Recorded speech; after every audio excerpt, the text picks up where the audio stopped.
The morning sun rose over New Metro 9, a giant futuristic city filled with flying cars, tall glass towers, and busy streets. In the middle of this fast-moving world, an old man named Rafik pushed his food cart slowly along the sidewalk. His hands were rough, his back was bent, and his clothes were simple, but his eyes were kind and full of wisdom. Rafik had been selling spicy rice and vegetable rolls in the same corner of Sector 14 for many years. Most people passed by without even looking at him. Some rich folks thought he didn't belong in such a clean and shining place. But Rafik didn't care. He was proud of his work. He never begged. He only offered good food with a good heart. That morning, the street was extra busy. Robots zipped around delivering packages. Hoverbikes zoomed by in the air. Rafik carefully pulled his cart out from a storage garage and started rolling it toward his usual spot near the plaza.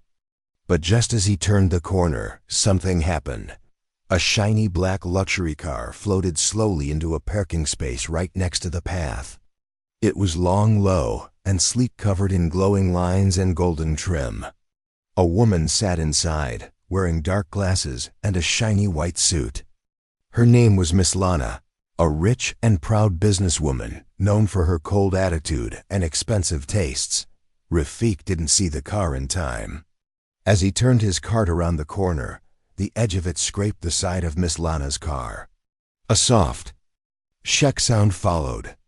It was not a big scratch, but it was there. Suddenly, the car door opened. "Are you blind?" Miss Lana shouted, stepping out in her high heels. Her voice was sharp like a knife. "Do you even know how much this car costs?" Rafik stopped. He looked at the small scratch, then at the angry woman. "I'm very sorry, madam," he said. Softly, "It was an accident. I didn't see." "Accident?" She snapped. "This is not a garbage cart zone. You people should stay in your lanes." By now, a small crowd had started to gather. People nearby paused to see what was happening. Some turned on their recording devices. A few chuckled. Others looked concerned. "Pay for the damage," Miss Lana demanded. "This is handcrafted. Metal, imported. Do you even have any money?" Rafik stayed calm. His face showed no anger. "I will call my son," he said. "He will take care of it." The crowd laughed a little. Some whispered, "What can an old vendor's son do?" Others just watched in silence. Miss Lana rolled her eyes.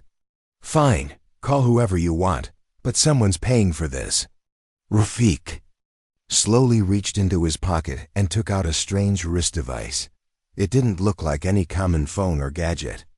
It was small, smooth, and had a glowing blue circle in the middle. He pressed it. Everyone went quiet. For a moment, nothing happened. Then the air above the plaza began to hum. A low, soft sound echoed through the street like a distant storm. People looked up. The sky shimmered. Then from the clouds, a silver aircraft appeared, silent, smooth, and shaped like a bird with folded wings. It flew down gracefully and hovered just above the ground. The crowd stepped back in surprise. Miss Lana's mouth opened in shock. The ship landed gently. Its door opened with a soft hiss. A young man stepped out. He was tall, wearing a sleek black suit with glowing lines running through it. His face was calm, his walk confident. He didn't speak at first. He walked straight to Rafik and gave him a warm hug. "Baba, are you all right?" he asked. "I'm fine, son," Rafik said. "Just a small mistake. I need your help." The young man turned to the crowd, then looked directly at Miss Lana. She looked confused, unsure whether to be angry or impressed. "I'm here," he said quietly, "and I will take care of everything." The crowd stood still. No one moved. Everyone was looking at the young man who had just stepped out of the strange silver ship. His name was Ran. He looked calm but powerful. His clothes were clean and smart, with glowing blue lines on the sleeves. He had a soft smile, but his eyes were serious. Even the city's security drones hovered back, sensing something different about him. Miss Lana took a small step backward. She was not used to people arriving in such style, especially not someone called by a poor street vendor. Double quotes, who are you? She asked, trying to sound bold. Imran didn't answer right away. Instead, he walked over to his father's cart and gently touched the edge of it, checking if his father was hurt. You're not injured, right, Baba? Imran asked again. No, my son, just a scratch. But her car got scratched too. I want to make it right. Imran turned toward Miss Lana now. He gave a polite nod and said, Good morning, madam. I understand there was an accident. Let me see. The damage. Miss Lana looked surprised. You're his son? She said, her tone half disbelief, half confusion. Imran smiled again. Yes, and I'll make sure everything is fixed properly. He walked over to the car. The crowd parted like water, giving him space. Imran lifted his hand and pressed a button on his wrist. A small round device flew out from the silver ship and hovered beside him. It blinked green and scanned the side of the car. A soft beep came from it, followed by a small screen showing the scratch in detail. The machine spoke in a gentle voice. Surface damage, minor, can be repaired in 23 seconds. Miss Lana's jaw dropped. What is that? She asked, pointing at the flying device. It's a micro-repair unit, Imran replied. Standard on most star-level engineering ships. He tapped the device. It released a fine mist over the scratched area. Within seconds, the scratch was gone, polished and smooth as new. The car looked perfect again. The crowd gasped in wonder. One old man whispered, This is not normal tech. He's from somewhere high up. Another lady said, He must be working with off-world systems. Miss Lana folded her arms. This still doesn't change the fact that your father scratched my car. Imran didn't get angry. He simply looked at her with calm eyes. Yes, it was an accident, he said, and we repaired it fully. Better than any local shop could have. I hope that is acceptable. Miss Lana paused. She was not used to being spoken to in this polite but powerful tone. What do you do? She asked finally. What kind of job do you have? Imran looked at his father, then back at her. I am the chief systems architect for Earth's planetary defense grid, he said simply. I design systems that protect Earth from space threats, asteroids, unknown objects, even solar waves. The entire street fell silent. Even the nearby police bot beeped and backed away respectfully. Miss Lana's eyes widened. You protect Earth? Yes, Imran said. But I don't say it to impress anyone.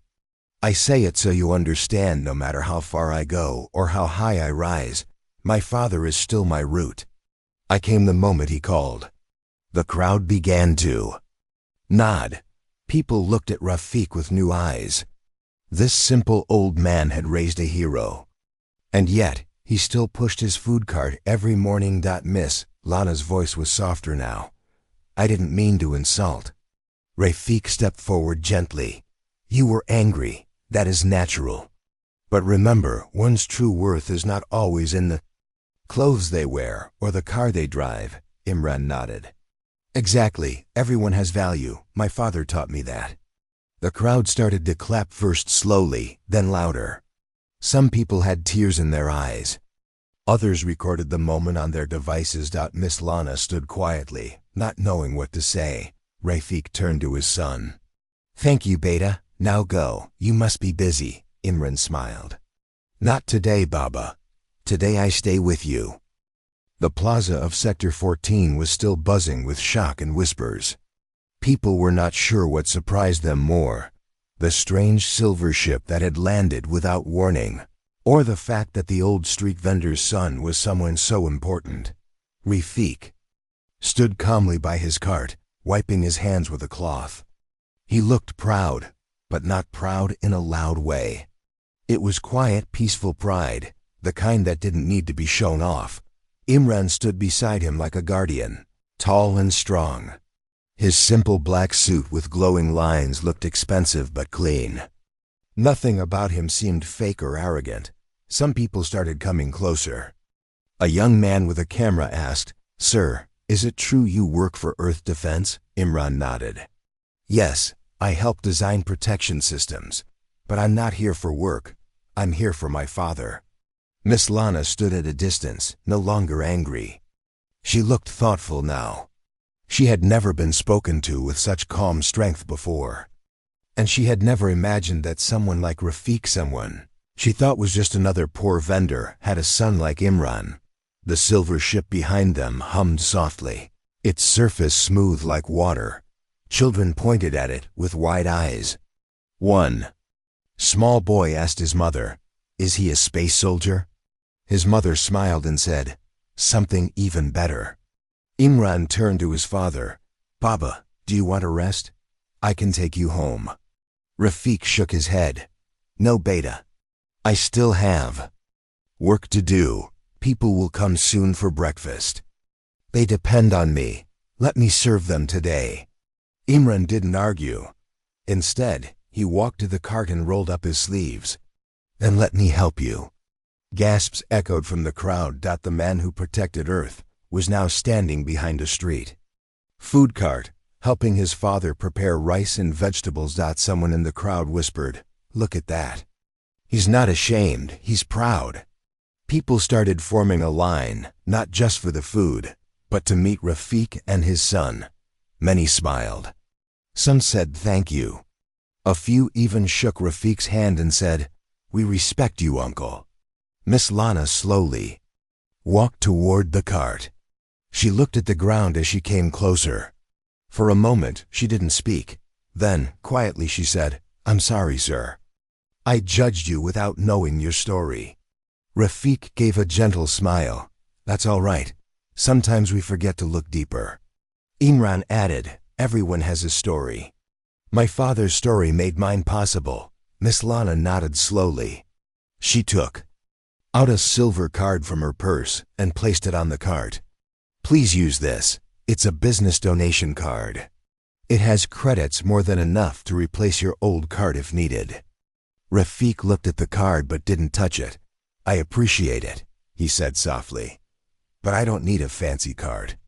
This one is fine. It has served me well." Miss Lana paused, then placed the card back in her bag. "Understood," she said quietly.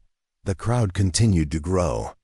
People from nearby shops and offices came out to see what was happening. News drones hovered in the air, capturing the scene. Across the city, screens began to show live images of the peaceful old vendor, his powerful son, and the small food cart between them. In just a few hours, Rafiq had become a symbol not of power, but of quiet strength. Not of wealth, but of wisdom and dignity. One woman in the crowd turned to her friend and said, "This city needed this moment." The sky above was clear again, and the sound of birds returned. Life moved on, but something had changed. Rafiq's simple act of calling his son had turned into a lesson for everyone. As the sun rose higher in the sky, the scene at Sector 14 Plaza became more peaceful. The silver ship stood silently near the food cart, its surface glowing softly. The morning rush had turned into a calm gathering, and more people came to watch or share a meal. Imran stood beside his father, handing out warm plates of food. His hands moved quickly, but he worked with care. He didn't act special. He didn't show off. He treated every customer with respect, just like his father had taught him. A reporter slowly stepped forward, holding a mic. "Sir, I'm from CityNet News. People across the city are watching this live. Can you tell us more about yourself and how someone like you came from such a simple family?" Imran looked at his father. Rafiq gave a small nod. Imran turned to the reporter and spoke in a clear but humble voice. "My name is Imran. I was born in Old Quarter 3. My mother passed away when I was just a boy. My father raised me alone. We didn't have much, but we had love. He worked hard every day to feed me, teach me, and keep me strong." The crowd listened closely. I remember days when he didn't eat just so I could. He bought old books from junk markets and taught me math and science at home. He always said, "Son, learn so you can build a better world." Rafiq's eyes were soft now, filled with quiet memories. Imran continued, "He once fixed a broken radio just so I could listen to space news. That's when I first dreamed of the stars." A man in the crowd whispered, "He raised a genius with no school, just heart." Imran nodded. "My father sold food in this same street while I studied. When I won a science contest at 16, he used his savings to buy me a second-hand computer. That computer helped me design my first system, a small security drone." People gasped in surprise. Later, I was chosen for the Space Scholars program. I studied with the best minds on Earth and beyond. I now lead a team that builds shields around Earth so no danger from space can touch us. The plaza was completely silent. Even the birds had stopped chirping. But no title. Imran added, "No ship, no suit, no position is greater than being my father's son." Rafiq looked down, his hands trembling slightly. He had never wanted fame. He only wanted his son to have a better life. The reporter spoke again. "And what would you say to the people watching right now?" Imran turned to the cameras. "Never judge someone by their clothes, their job, or their cart. My father has more honor than many world leaders. He gave up his dreams to build mine. That's the kind of strength this world needs." Clapping began soft at first, then louder. Some people wiped their eyes. Others placed their hands on their hearts. Miss Lana stood at the edge of the crowd. Her eyes were fixed on Rafiq. She didn't say anything, but her expression had changed completely. It was no longer proud or cold. It was quiet and thoughtful. Rafiq looked around at the people, then said gently, "I am just an old man. I don't know much about space or science. But I know this: kindness, honesty, and hard work never go to waste." The silver ship behind them shimmered in the sunlight, like a silent symbol of dreams that had come true. People started coming forward, not for food now, but to thank Rafiq, to shake his hand, to take pictures with him, or just to hear a few words from the man who had raised a protector of the earth. Even the city guards, usually serious and silent, gave a respectful salute as they passed. And Rafiq? He stayed the same, calm, kind, and peaceful. His heart was full, not because of fame, but because his son stood beside him, not just as a hero, but as a good human. As the day moved forward and the crowd slowly began to spread out, Rafiq sat on a small stool near his cart. Imran stood beside him, quietly pouring tea into paper cups. A few people still watched from a distance, but the noise had faded. Now, there was only calm. A gentle breeze blew through the plaza. Imran looked at his father and said softly, "Do you remember that rainy night, Baba? When the roof was leaking and we had no money left?" Rafiq gave a small smile. "Yes, Beta. I remember. You were shivering under that blanket and the wind blew out our small heater. That night," Imran said, "you gave me your coat and said, 'One day, you'll build things that never break in the rain.' I didn't understand it then, but now I do."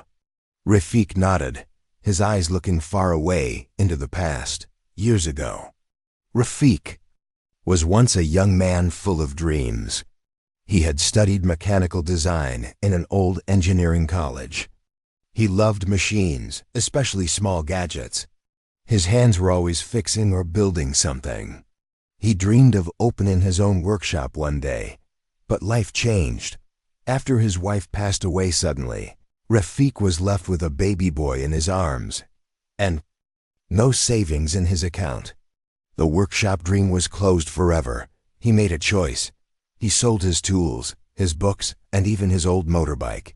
He bought a small food cart with that money and started cooking street food, something he had never done before. At first, it was hard. His hands were made for machines, not cooking pots. But he learned. Each morning, before sunrise, he would prepare the food. Then he would carry little Imran on his back and push the cart through the dusty streets. In the corner of his stall, he placed a small chair and a box of old books for his son. While Rafiq worked, Imran studied. There were days when customers didn't come. Days when the sky poured rain and soaked everything. But Rafiq never gave up. He kept working, kept pushing forward. At night, when the city slept, he would sit with Imran and teach him simple science with whatever tools they had. They made rockets out of paper and magnets out of broken radios. They watched the stars together from the rooftop. Imran once asked, "Will I ever go up there, Ba?" Rafiq had smiled and said, "Yes, and higher." Back in the present, Imran's voice brought them both back. "Every step I took, every system I built, it started from those nights, from those quiet lessons and your sacrifices." Rafiq didn't reply, but his hand gently touched Imran's shoulder. The silver ship behind them gave a soft hum, almost like it could hear their memories. A small group of children walked up, their eyes wide. One of them, a girl with a notebook, asked, "Uncle, were you always this smart?" Imran smiled. "No, little one. I was just curious, and my father helped me stay curious." Rafiq chuckled. "He broke my old radio trying to build a flying shoe once." The children laughed. Another boy asked, "Did you really build Earth's shield?" Imran nodded. "With a team, yes. But it was Baba who gave me the first tools, the tools of hope, patience, and learning." A teacher standing nearby whispered to her students, "Remember that." The sun now shone fully over the plaza. The old cart, the silver ship, and the father and son all stood together, like a picture from a storybook. People who passed by didn't just see a vendor anymore. They saw a man who had given up everything for a dream he never got to live, but helped his son reach the stars instead. And Imran, who had traveled across space and worked with the most powerful systems, now stood beside his father, holding a paper cup of tea, smiling like a child once more. Sometimes, true power doesn't come from rockets or machines. Sometimes it comes from love. The golden light of afternoon covered the plaza as if the sun itself wanted to watch what was happening. Rafiq and Imran stood together near the old food cart. The morning rush had passed, but people still came not just for food, but to meet the kind old man and his humble son, who turned out to be one of Earth's silent protectors. A few students brought flowers and placed them on the cart. Some office workers handed Rafiq thank you notes. Children asked questions, and Imran answered each one with a smile. Then, from the far end of the street, Miss Lana returned.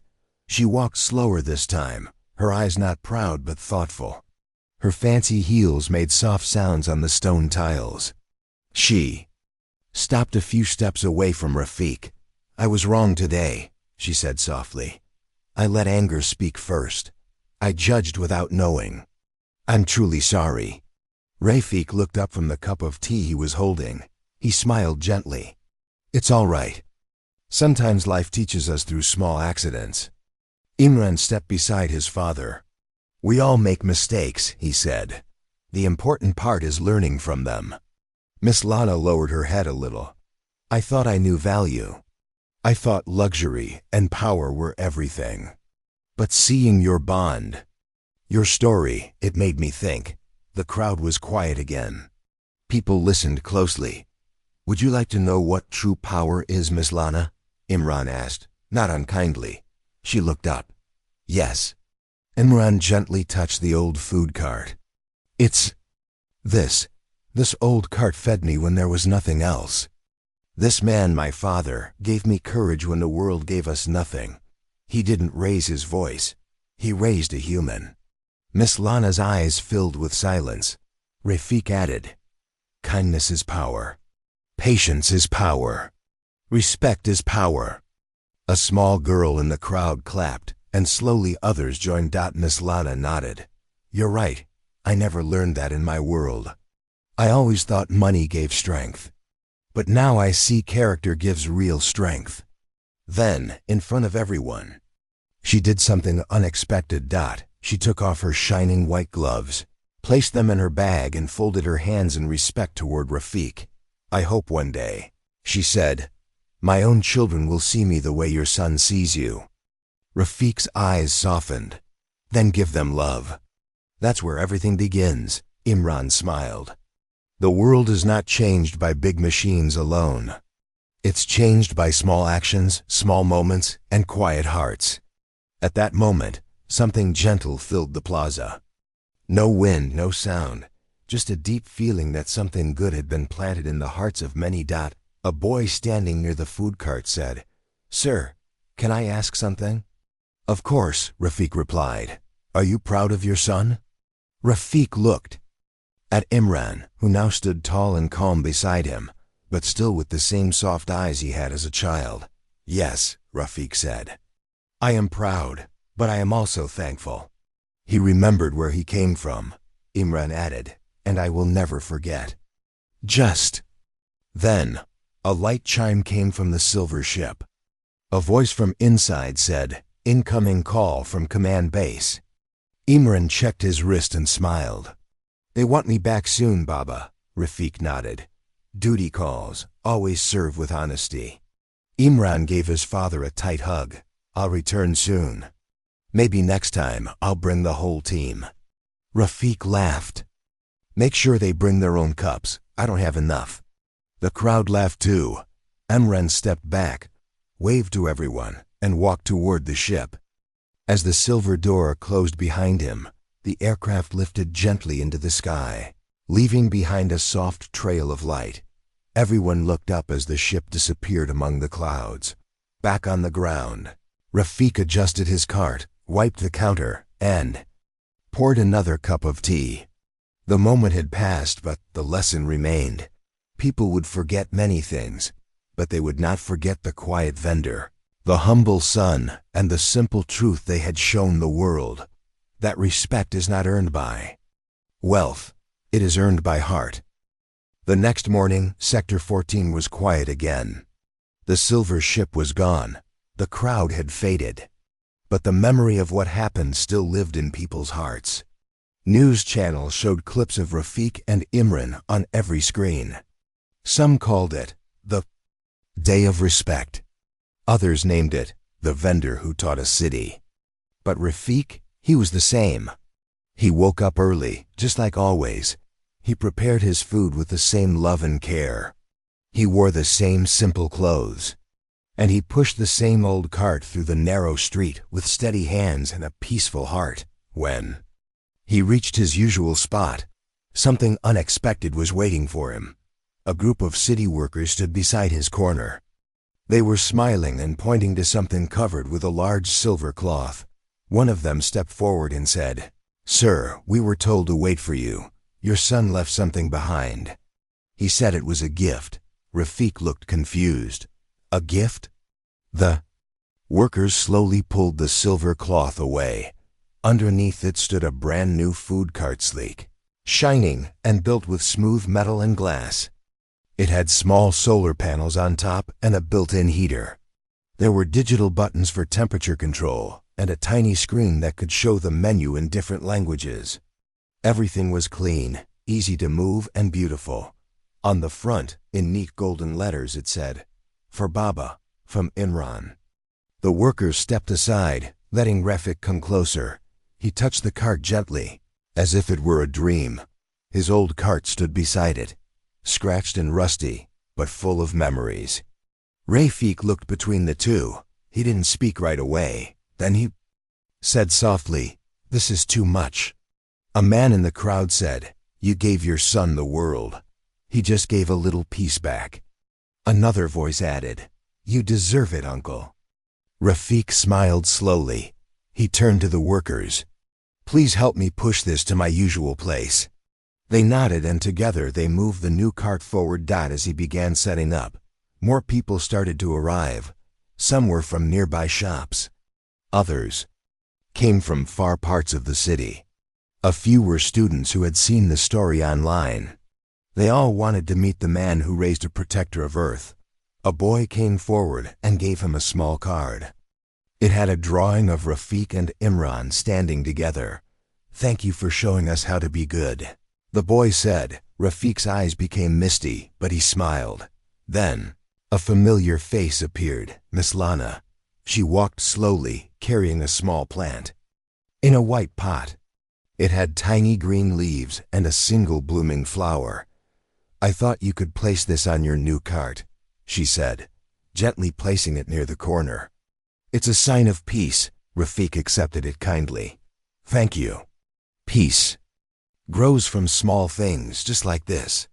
Miss Lana stood quietly for a moment. "I have changed," she said. "Not fully, but a little." "That's a start, isn't it?" Rafiq nodded. "Every great journey begins with one small step." More people clapped. Someone brought balloons. Others brought sweets. It wasn't just a food stall anymore. It had become a place of inspiration. Imran had flown back to space. But his gift was more than just the new cart. His true gift was the way people now saw Rafiq, not as a poor man, but as a teacher of life. As the sun rose higher, the plaza became warm with joy. And Rafiq? He continued doing what he always did, serving food with love, sharing smiles, and reminding everyone that greatness doesn't need noise. Sometimes it walks quietly, on tired feet with gentle hands and a heart full of light.